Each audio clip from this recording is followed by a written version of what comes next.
This is the iPhone 16 Pro after 4 months of use. I bought it on launch day, and it's been my main phone throughout this time. I've used it in so many ways, to shoot videos and take photos for my channel, fully leveraging its powerful cameras and testing its A18 Pro chip with video editing or App Store games, really pushing it to its limits. In short, I've explored every corner of its Apple ecosystem, using it seamlessly with the Apple Watch, iCloud, and MacBook. So in this video, I'll share my experience, how it performed, its pros and cons, and the battery life.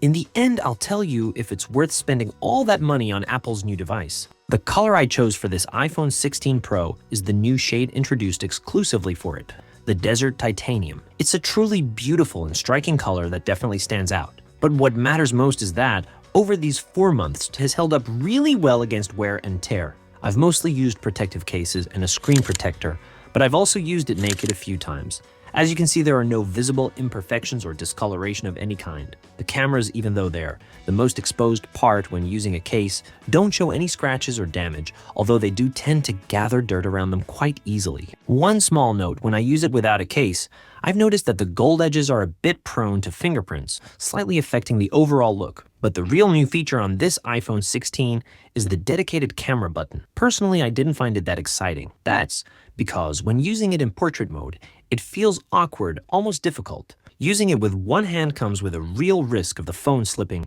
which isn't great, considering its price. Also, the button, being almost flush with the body, requires more pressure, which can compromise stability, creating a slight movement that might affect photo precision. Its practicality really comes out mostly when using it in landscape mode, a format that today is used less often compared to portrait mode, without a proper case designed specifically to make the button more accessible, like those with a dedicated cutout. Using it becomes even more challenging, making it harder to locate and press the button correctly. I've tested several cases, and if you're interested, I made a dedicated video comparing the best models with great value for money to give it a better look and make everyday use more practical. These cases also fit well with this year's big new feature, the increased display size, which has gone from 6.1 to 6.3 inches. I really appreciated this change. It offers more immersion in content, improving viewing, reading, and navigation.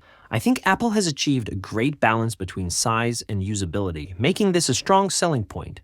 I won't go into detail about the screen quality, which I already covered in my previous technical review, but I can tell you I've had no issues with it. The fluidity and smoothness of the animations remain excellent, enhancing the organization between apps and widgets. This year, with the introduction of iOS 18, we get significant changes that let you customize your iPhone even more. For example, you can adjust widget placement and size, position apps wherever you like on the screen, and choose your favorite colors, switching between light, dark, or a single custom tint.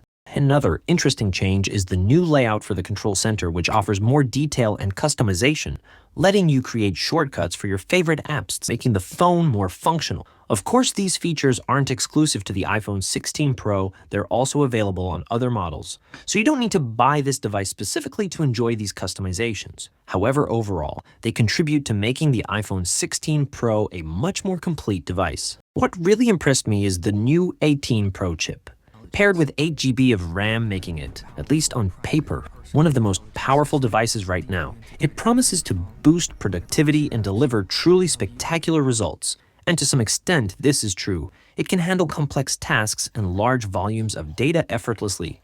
One example is the introduction of 4K video at 120 FPS, which involves an enormous amount of data. Capturing, editing, and resizing these videos demands a lot of power, and here the device performs exceptionally well. However, for everyday use and typical daily activities, this level of power might be overkill. Even previous models offer excellent performance without requiring such advanced hardware. What makes this processor special, though, are the added benefits it provides, such as improved battery optimization, something I'll discuss shortly, and effective heat management. Even during intense activities like gaming or editing, I never experienced overheating to the point where I had to stop what I was doing. One of the main power demands of this device comes from its artificial intelligence features, which unfortunately are not yet available here in Europe. This is a disappointment for me, as it's one of the key and innovative features of the iPhone 16 Pro. It would have been exciting to try it out right away, but as soon as it becomes available,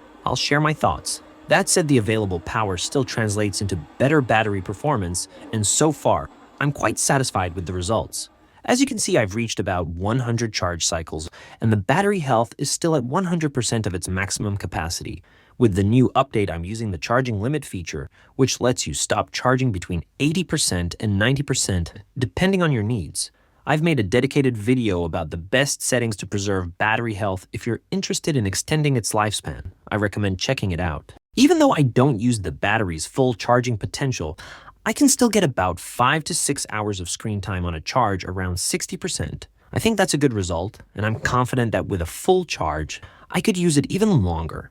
This is definitely a positive aspect as the device handles battery life very well, even during demanding activities like gaming or using the cameras, which consume a lot of power. The cameras on this iPhone 16 Pro are truly outstanding. You can take beautiful photos, and with the screen's HDR, the quality is exceptional, highlighting colors in an impressive way. For example, the vibrant green of a field or the bright blue of a sunny sky stands out with unique vividness. Even in low-light conditions, it captures a lot of light, revealing high-quality details with minimal noise without compromising the final result. This level of quality isn't limited to traditional photos. It also extends to macro photography, where small details are highlighted in an intriguing way, as well as in all the other available modes. In short, the photographic quality improves year after year, but what I particularly appreciated this year is the introduction of exclusive photographic styles for the 16 models. I noticed, for instance, that these styles weren't even introduced with updates to the 15 Pro, at least as far as I've recently checked. If I'm wrong, feel free to correct me in the comments. These styles allow you to adjust the chromatic tones of your photos easily and quickly, while still achieving a professional level result.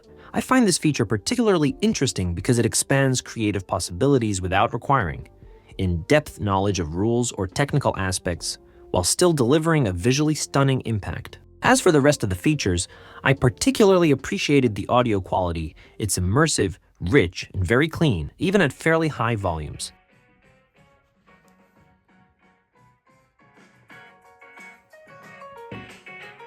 This also applies to data reception for both internet and phone calls, where I didn't notice any major issues or significant improvements. I live in a rural area where reception can be spotty in some places, but this iPhone still manages to deliver everything you'd expect from a high-end device. One aspect I didn't like as much on the software side is the presence of a few bugs. Some of you mentioned this in the comments, like the issue with the battery charge limit feature, which allows you to set a specific percentage. But this seems to have been resolved with the latest update. Additionally, while using Safari extensively for web browsing, I noticed that closing tabs often tends to freeze. Despite these inconveniences, the overall user experience has been very positive.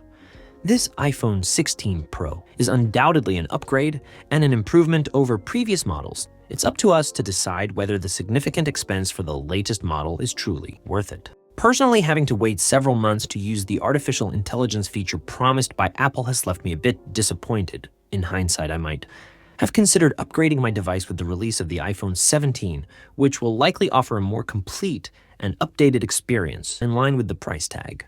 These are my thoughts. Let me know what you think in the comments. If you enjoyed this video, don't forget to leave a free like and subscribe to the channel for future tech updates. See you next time.